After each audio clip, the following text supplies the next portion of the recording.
Planet Earth, hundreds of millions of years in the future. Intergalactic explorers return to their home planet in search of signs of ancient civilizations. They find a planet that has changed beyond recognition. Gone are the familiar continents that we know today.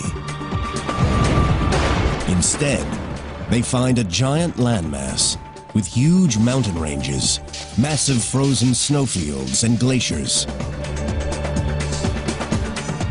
The once thriving metropolis they seek has disappeared.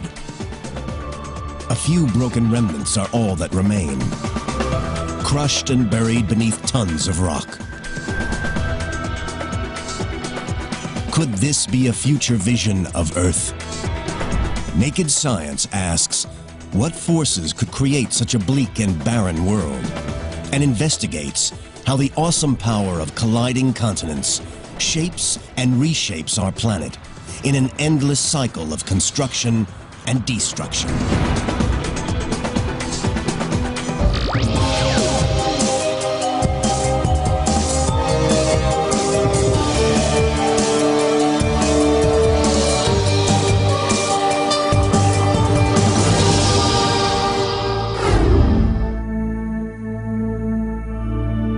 Our world, the Earth.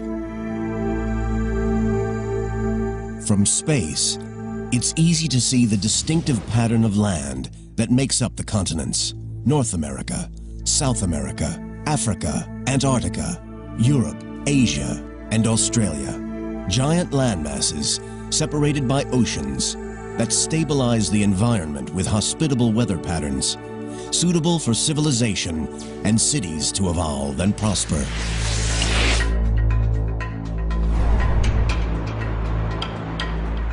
Now imagine our planet ravaged by storm force winds, subjected to extremes of temperature, giant freezes, heat waves, and droughts. A world where cities are crushed and destroyed, where Africa tramples New York underfoot, and London freezes at the North Pole. The geological future of New York is going to be rather traumatic. North America and Europe are going to collide with one another. The world as we know it will be unrecognizable. This is not a portrait of the Earth after a devastating global disaster. This is how nature will shape our planet many millions of years in the future. This incredible remodeling is just part of a natural cycle that has shaped the Earth for the last 4 billion years, and will continue to do so until the sun finally destroys its surface once and for all. Today, our continents may seem solid, safe, and forever fixed in place, but they are none of those things. These great landmasses are constantly on the move. Speed up the last few billion years, and one can see the continents sailing across the globe. Powerful forces deep within the planet rip the continents apart and then smash them together in an ever-changing cycle of death and rebirth. Oceans disappear, mountains crumble, and rise again. Landmasses form and reform. Colliding continents are the mightiest force on Earth. When we look at the history of planet Earth, we see that it is full of change. Change is part of nature, and this change continues today and will continue into the future.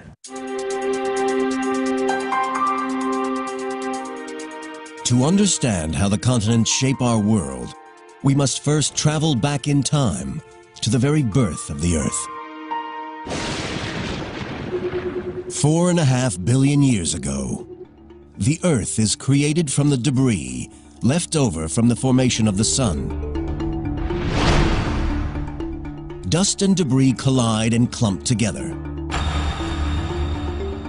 Once these clumps grow into objects about 1/2 mile in diameter, they create enough gravity to attract more material.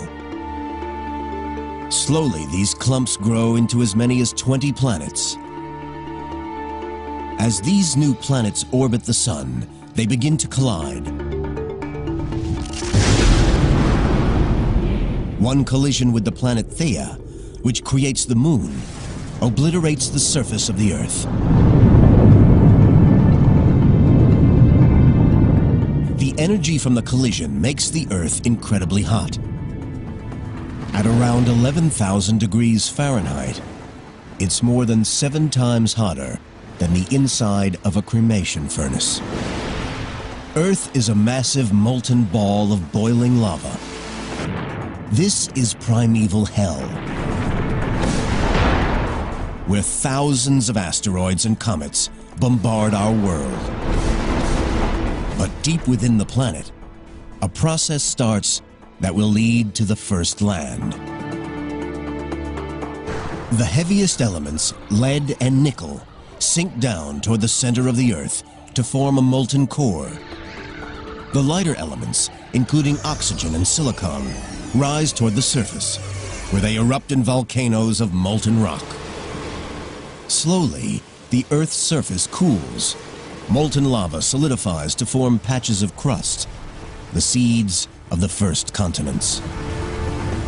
But even as the first land is born, it faces a battle to survive. We were being bombarded by a large number of asteroids very early in the history of the planet. So there's a lot of dynamic change from being walloped by giant impacts, disturbing things. Geology professor Sam Bowring is an expert in early Earth and the genesis of the continents. When we had an early crust is an interesting question. I suspect we had an early crust from day one. The question is, how long was that preserved? When the Earth was being bombarded constantly by asteroids, the chance of preserving any small chunk of that crust was very low.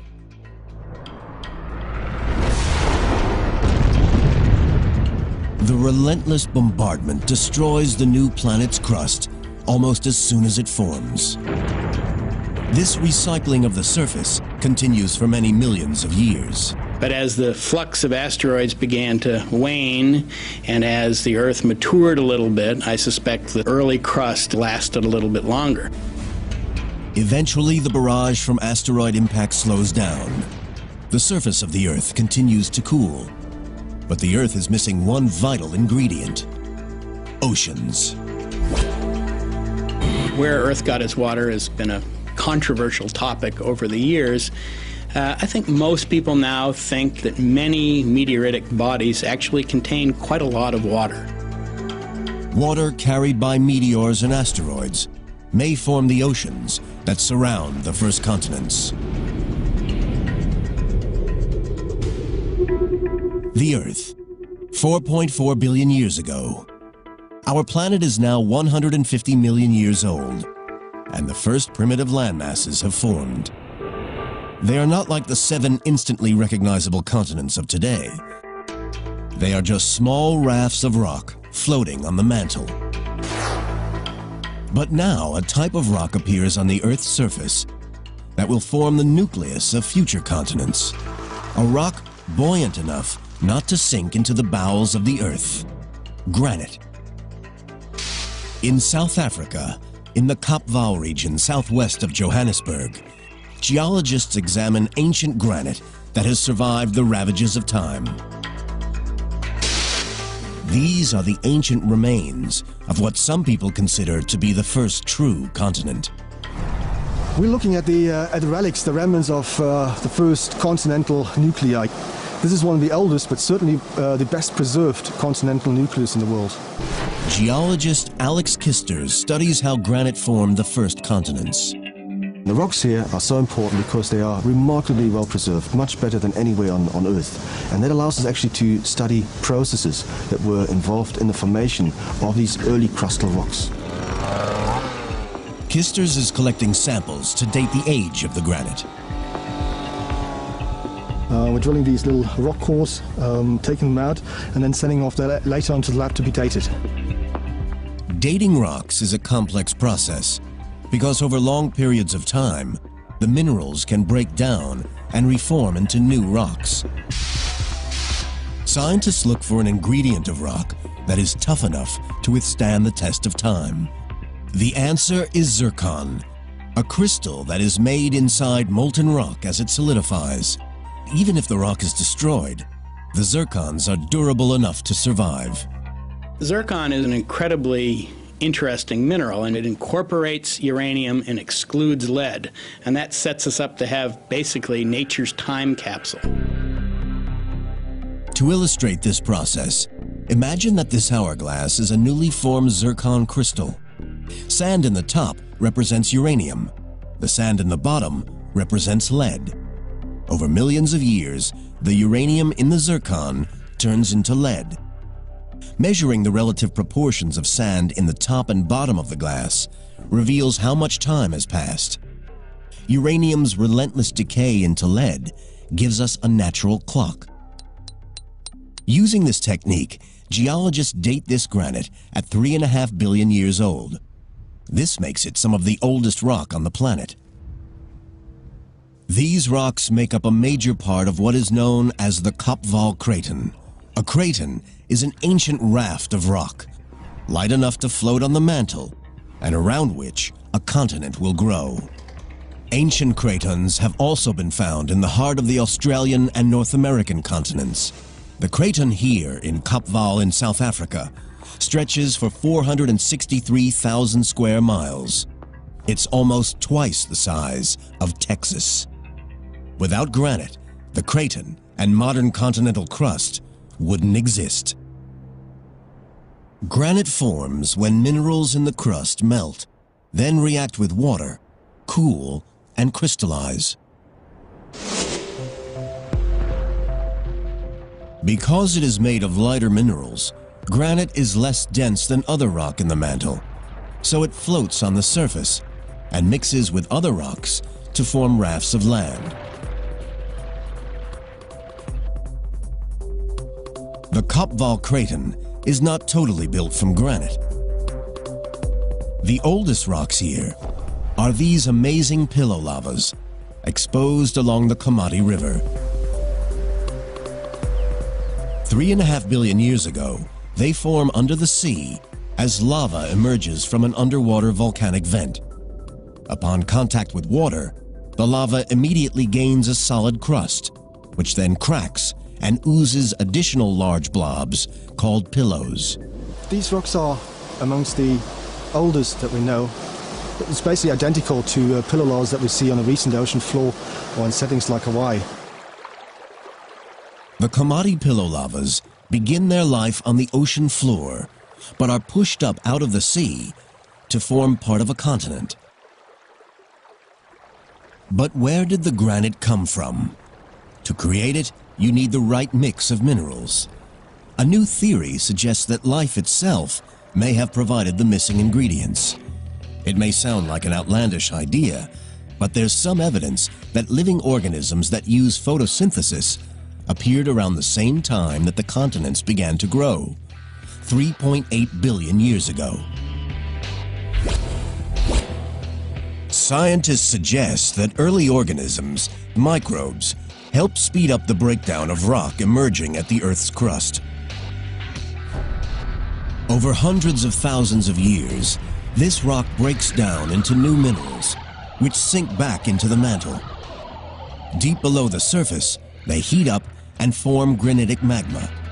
The magma rises into the protocontinent, freezes, and forms huge solid rafts of granite. Now stabilized, the craton begins to grow, forming new baby continents. But cratons are not the only factors at work. More powerful forces are building up deep within the planet. Forces that have the power to rip apart landmasses and smash them together, changing the face of the planet forever.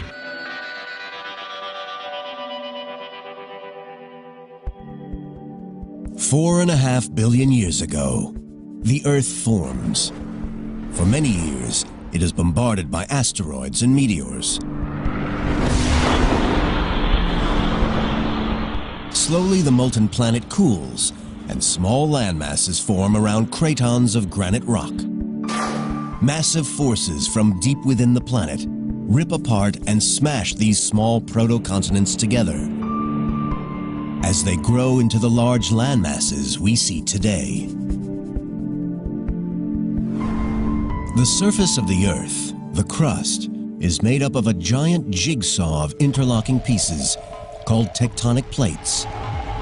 The separate plates themselves sit on the mantle, the layer between the crust and the Earth's core.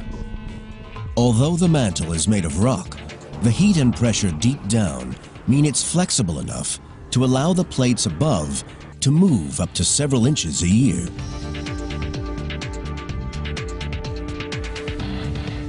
Evidence for the theory of continental drift was first proposed in 1912 by German scientist Alfred Wegener. He noticed that identical fossils were discovered oceans away from each other. Paleontologist Professor Mark McMenamin of Mount Holyoke College in Massachusetts is an expert in fossil records. Wegener noted that a freshwater organism cannot cross a salty sea. And so if you find the fossils of a freshwater organism or a land creature on two continents that are now greatly separated by distance, they must once have been closer together. By identifying like fossils on different continents, scientists can map which continents were joined in the past. The fossil distributions will tell us where fossils occur and how the continents must have been juxtaposed. Fossils that are identical but occurring in very different parts of the world imply that the continents have drifted. When he first proposed his theory of continental drift, Wegener was laughed at. The idea that continents could actually move was considered preposterous. The problem was, he didn't know how the continents moved. The missing mechanism wasn't discovered until the 1960s. Plate tectonics is powered by heat. Plate tectonics is being largely driven by the fact that the interior of the Earth is much hotter than the surface. The temperature at the center of the core is 10,000 degrees Fahrenheit. It's as hot as the outer parts of the sun. Much of the heat is left over from the collisions and massive bombardment during the early days of the Earth. The rest comes from radioactive decay of heavy elements in the core. Heat escaping from the core creates convection currents in the next layer of the Earth, the mantle. The process is like a lava lamp, where heat from the bulb at the bottom creates convection currents in the oil, pushing the synthetic lava upward. The heat melts part of the mantle and sends plumes of magma, molten rock, rising to the surface. It rises between cracks in the plates, creating new rock that pushes the plates apart. I think that plate tectonics is virtually inescapable on this planet. It's an exceedingly efficient way to cool the interior of the Earth. This formation of new rock splits apart and separates the plates and the continents sitting on them. Today, the majority of this new rock forms under the sea, creating vast interconnected volcanic mountain ranges that extend through all the major oceans of the world. One range can clearly be seen at the bottom of the Atlantic Ocean, along the Mid-Atlantic Ridge. It stretches more than 12,000 miles from the subantarctic to the Arctic. It comes to the surface in a few places. Iceland was created from volcanic lava, bubbling up at the junction between the North American and Eurasian plates. It's one of the few places on Earth that one can actually see continents being pushed apart. We are watching here geological structures that you cannot really watch anywhere else. It's like a big textbook of geology. This is where the Earth's crust is being made. Paul Einarsson, professor of geophysics at the University of Iceland, monitors the mid-ocean ridge where the continental plates are splitting apart. The ridge in Iceland is almost 3 miles wide. On one side is the North American plate, on the other side, the Eurasian plate. The rift here grows as new rock forms at its center, pushing North America and Europe away from each other. The Atlantic Ocean widens, and the two continents drift apart. Eventually, the Atlantic could become as big as the Pacific. To measure how fast they're splitting, Einarsson takes global positioning system readings at specific points along the plate margin. We put the antenna right on top of the point, and then we can calculate the exact position of this point in the world with respect to the center of the Earth. Although the ridge appears calm and there's no magma rising to the surface, Einarsson's measurements show that the two continents are drifting apart by around an inch a year. So by the end of the century, Europe and America will be almost 8 feet further apart. The movement in Iceland is typical of the processes shaping the continents since their birth 4.4 billion years ago. It's part of the great cycle of the Earth's continents. The new crust, created at the mid-ocean ridge, moves away, cools, and eventually sinks back into the Earth. When the first proto-continents formed, there were several interconnecting tectonic plates, constantly bumping and grinding against each other, pushing the new land over the planet. Today, the Earth has over a dozen plates, some colliding together, some moving apart. They are powerful enough to move a continent the size of North America over 3,000 miles in 200 million years. That's 15 miles every million years. The Earth, 3.4 billion years ago, and plate tectonics pushes the proto-continents together. They combine to form ever larger tracts of land. Scientists suggest that cratons combine with other cratons to form a supercontinent, a huge continuous stretch of land. It's called Valbara. Scientists are unsure of its exact shape or size, as only a few pieces, like the craton in South Africa, still remain. But Valbara's days are numbered. A rising plume of heat is growing beneath it. It's about to rip the world's first supercontinent into pieces.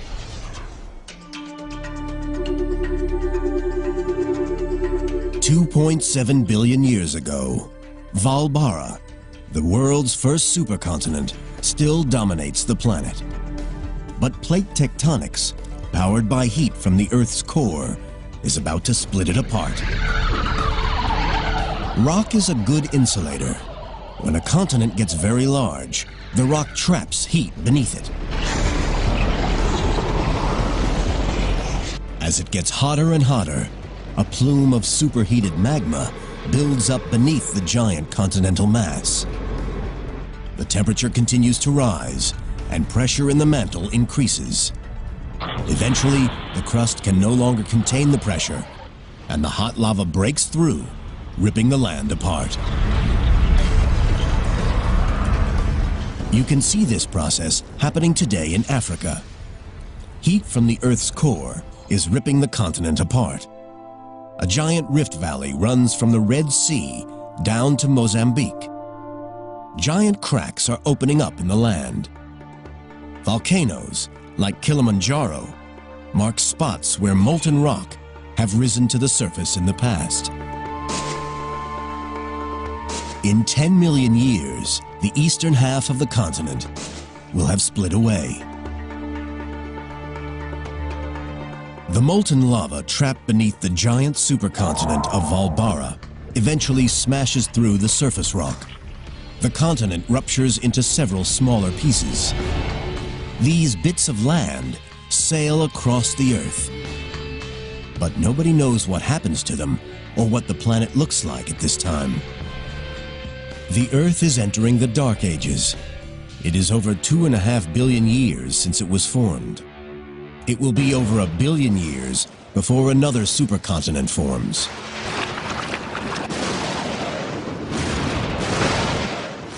The Earth is entering a deadly cycle of destruction and rebirth. The theory of continental drift suggests that we go through cyclic phases of continental dispersion and then continental collision. And the continents then seem to move apart from one another and then collide with one another over maybe 100 million year or more time scale. When a large continent splits apart, the separate pieces travel away from each other, pushed by the creation of new land at the ridge between plates. Because the Earth has a constant surface area, the same amount of land created must be absorbed into the Earth. This process happens at subduction zones at the junctions of plates. At a subduction zone, crust dives down into the mantle to be melted to form new rock. When the plate subducts into the Earth, it brings two pieces of land together.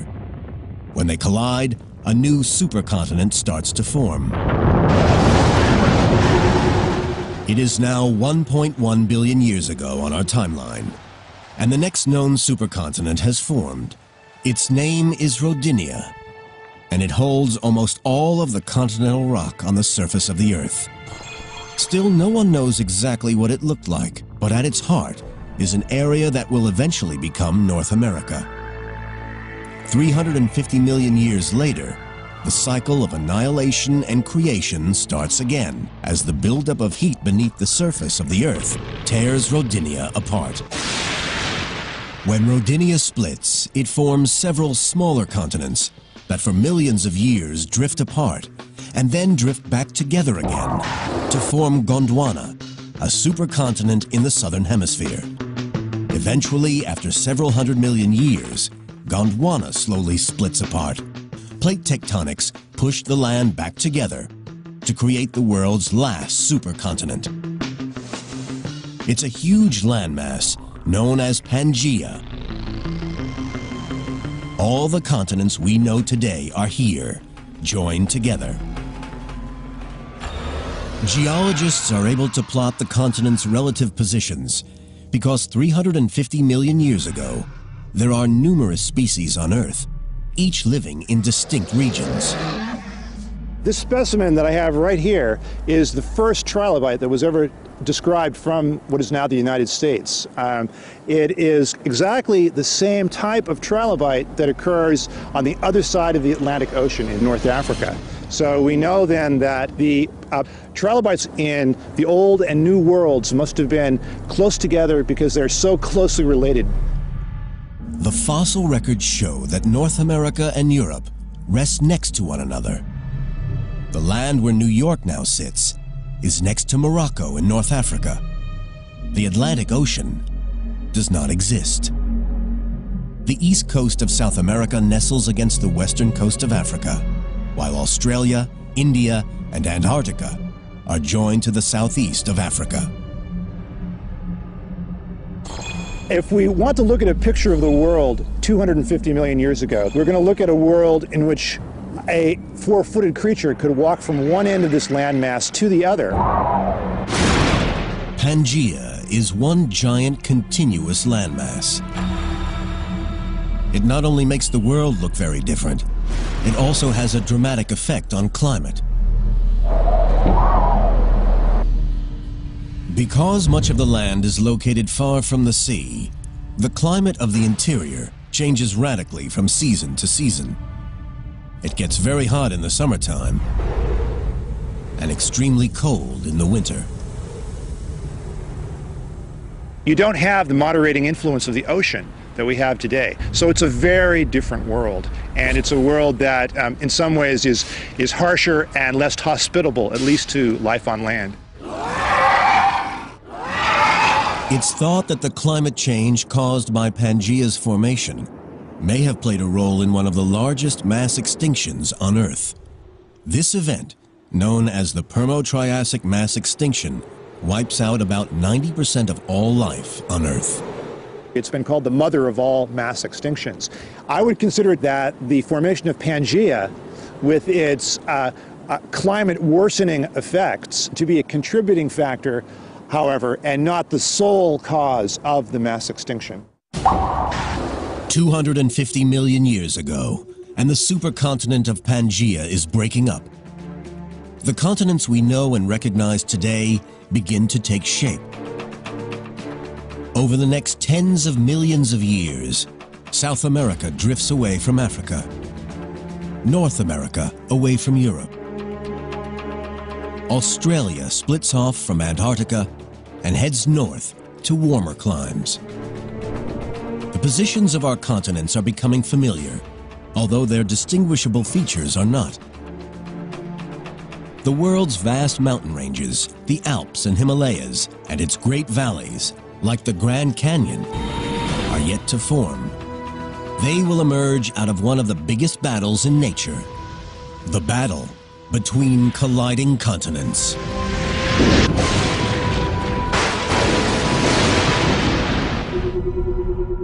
Earth, 100 million years ago. The continental map of the modern world is gradually becoming recognizable. But a battle is still raging between the continents that will change the face of our world forever and create some of the most extraordinary geological features on the planet. As the continents move slowly across the Earth, crust and rock is dragged back down into the Earth at subduction zones between the tectonic plates. But when continents collide at the plate junctions, sometimes there is a battle for supremacy. If neither plate will submit and drop down to be consumed by the mantle, then both the continents slowly smash and grind into each other. These pinch points of continental collision build mountains.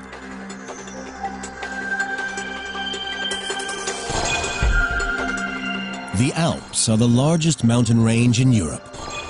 Higher than the Rockies, the Alps stretch from France in the west through Italy, Switzerland, and Austria to Slovenia in the east. Their formation is a direct result of a continental collision between Africa and Europe. The story of the Alps begins when the African plate breaks away from the South American plate. It starts moving toward Europe. Without the plate movement, there wouldn't be any mountain on this planet.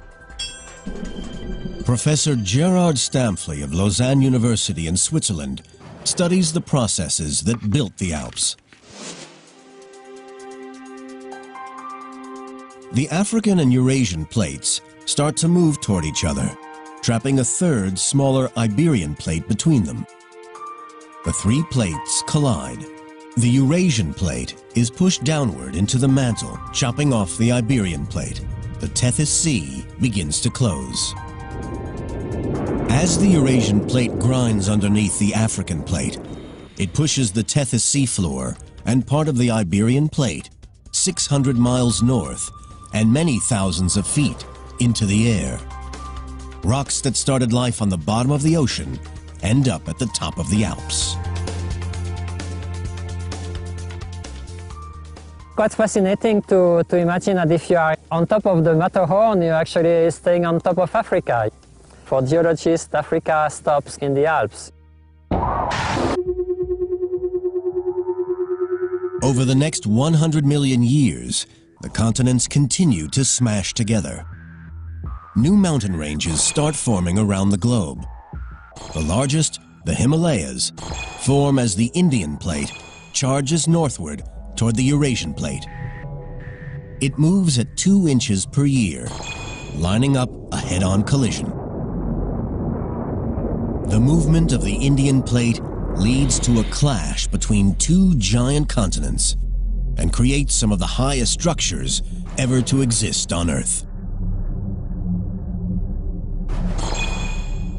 The incredible power of continental drift not only builds mountains, it also sculpts one of the world's most recognizable landmarks, the Grand Canyon in Arizona. The Grand Canyon is a great scar on the surface of the Earth. Geologist Ron Blakey has been studying the canyon for over 30 years. It's just a wonderful place to come face to face with planet Earth. The Grand Canyon is 277 miles long and up to 18 miles wide. At its deepest, it stretches down for over a mile.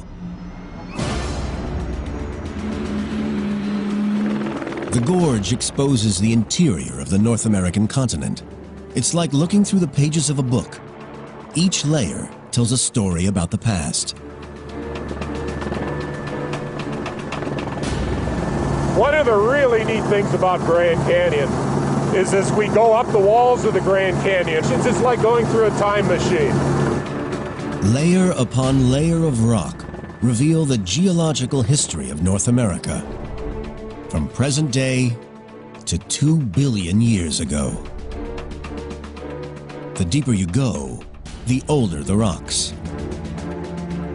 By studying the layers, Blakey can piece together the history of the canyon.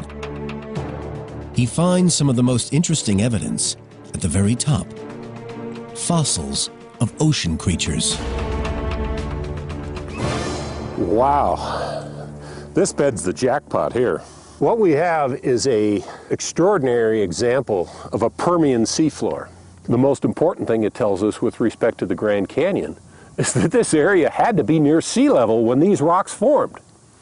Now it's 7,000 feet above sea level on the rim of the Grand Canyon. So something had to happen.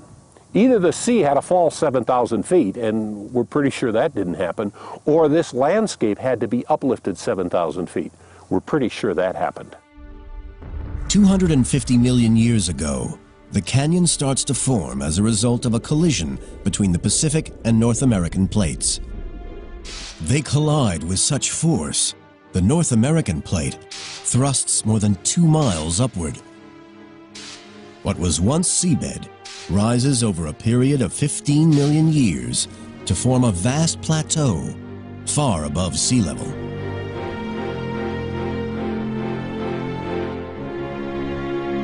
It stays that way for millions of years until it is transformed by water erosion.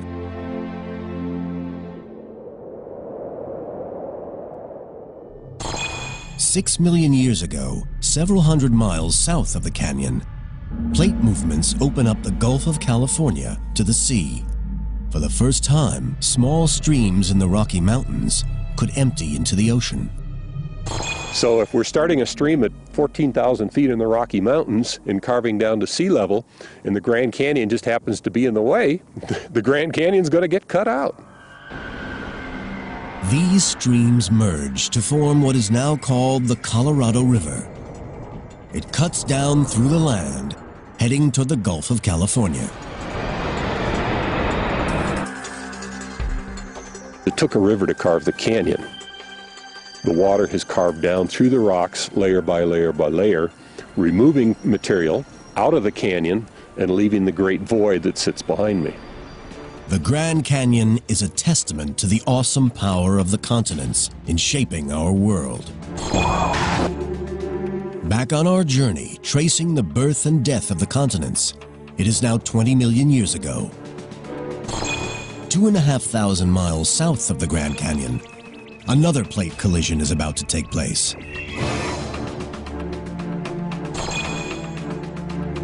The map of the modern world is almost complete. At this time, water flowing freely between the Pacific and Atlantic Oceans still separates North and South America. Over many millions of years, the Pacific plate begins sliding under the Caribbean plate. The pressure causes underwater volcanoes to erupt. Some explode with such ferocity that they create a range of small islands between North and South America.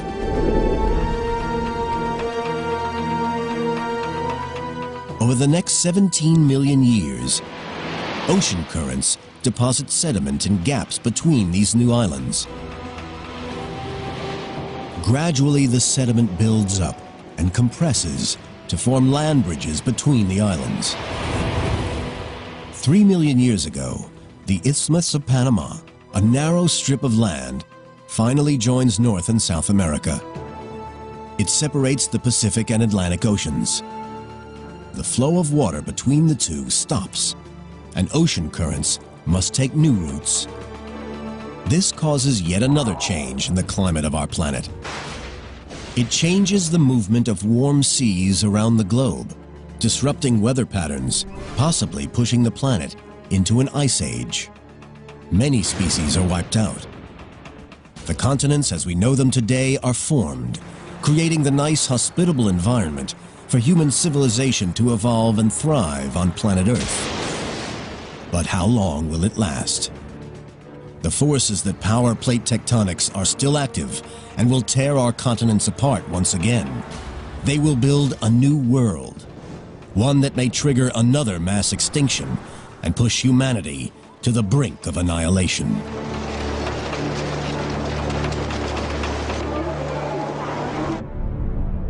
A view from space reveals Earth's continents as we know them today. There are 7 in total, but some are separated by a political divide rather than a geographical one.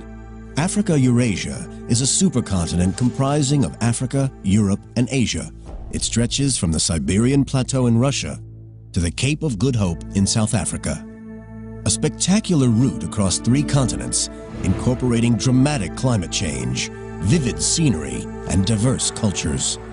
However, Africa-Eurasia isn't the only supercontinent on the planet.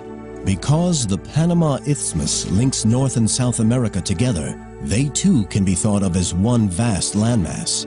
And if the Bering Strait between Russia and Alaska were to freeze over, it would be possible to walk from Cape Horn in South America to the Cape of Good Hope in South Africa. A journey of around 25,000 miles. But this won't always be possible, for powerful forces deep below the surface continue to send the continents hurtling across the globe. A process that started at their birth 4.4 billion years ago, and one which will continue long into their future. What we're observing at the moment is only a snapshot of the Earth's global cycle that has been undergoing for the last 4.5 billion years probably, and will be undergoing, even if we're not around anymore.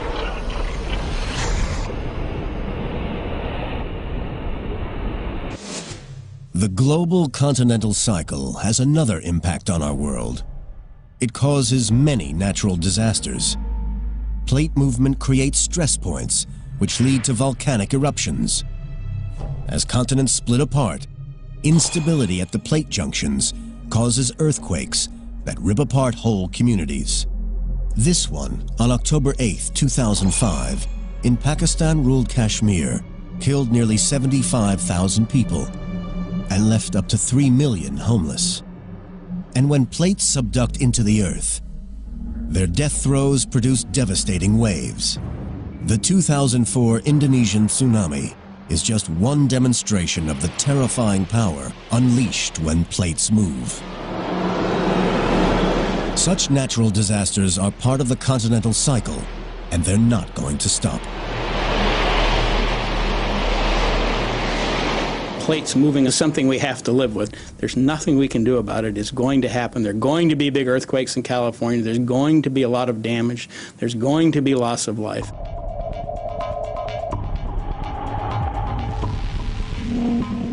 In recent years, it seems as though natural disasters, powered by the movement of the continents, have been on the rise. But what we are witnessing is an increase in awareness, rather than an increase in the number or severity of natural disasters. I think what we're really seeing here is a very raised consciousness of the public. With instant communication abilities, much more publicity is given to volcanic eruptions and earthquakes. We are observers to only a very short period of the life of the Earth. If we could monitor earthquakes and volcanic activity caused by plate movements over millions of years, we would see a very different picture. When you look at something over 10 years, you might have 10 major earthquakes. The next 10 years you might not have any, but that's not significant. It just is related to the short period of time that you're making the observation at. When you start looking at hundreds, thousands, and millions of years, all that averages out. It's impossible to predict exactly when the next disaster will occur. But it is possible to predict where it will happen. The plate boundaries. Map the location of earthquakes and volcanoes, and they line up with the cracks between plates. Plot where these plates will move over the next tens of millions of years, and the future looks bleak for many of the world's cities.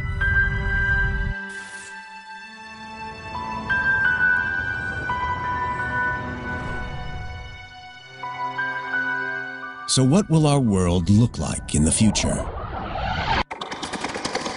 50 million years from now, the Atlantic Ocean will widen, pushing New York further away from North Africa. Meanwhile, in the southern hemisphere, Australia will be on a collision course with Southeast Asia, and in Europe, Africa will head north, closing the Mediterranean Sea. A new mountain range will form where Italy and Greece once stood.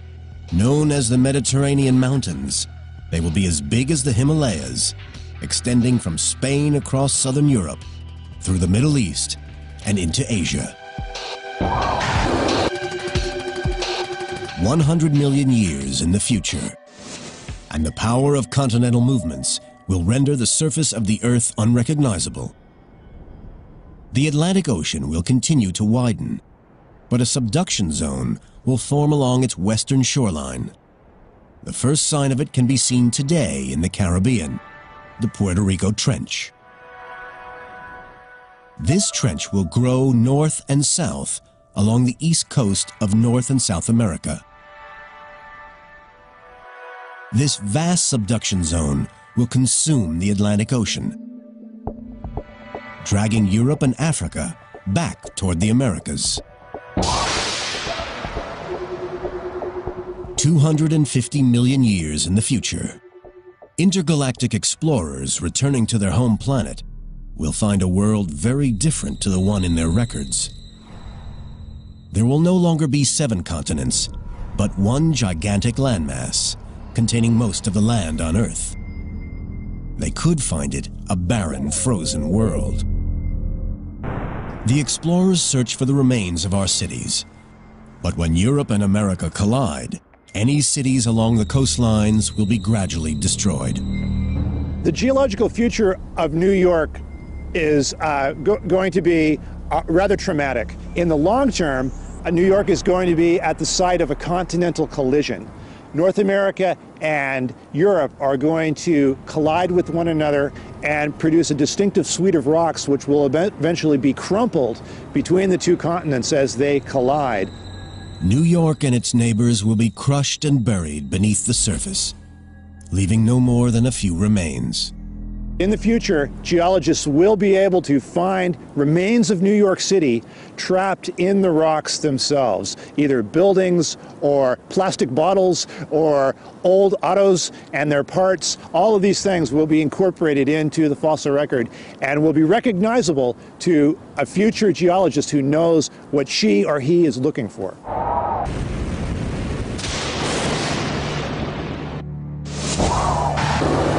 Because of its similarities to past supercontinents, this future landmass is called Pangaea Ultima, the final Pangaea. Nearly all the landmasses in the world will be joined together. Pangaea Ultima will probably experience climate extremes, freezing winters and scorching summers. This deadly weather could have devastating effects on all life on Earth. The implications for the human race are interesting to speculate about. Certainly, the disposition of the continents over time will affect Earth's climate, and that will in turn have an influence on which organisms survive, which go extinct, and could be a factor in future mass extinctions. The world we know is inching slowly toward its own destruction.